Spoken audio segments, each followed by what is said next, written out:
passamos ao ritmo quente do funaná, que chegou a ser proibido no tempo colonial.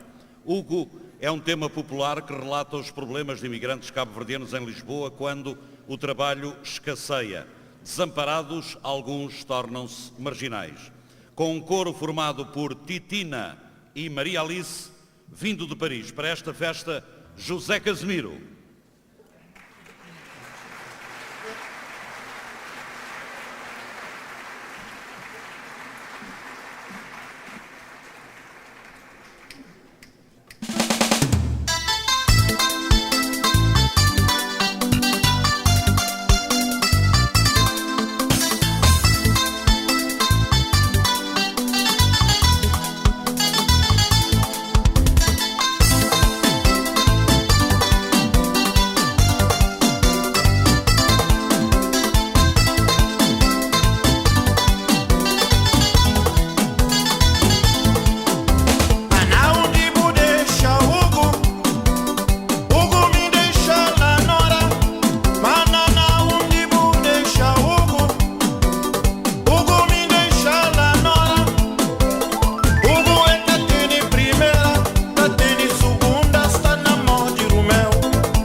sta na moda e Romeo.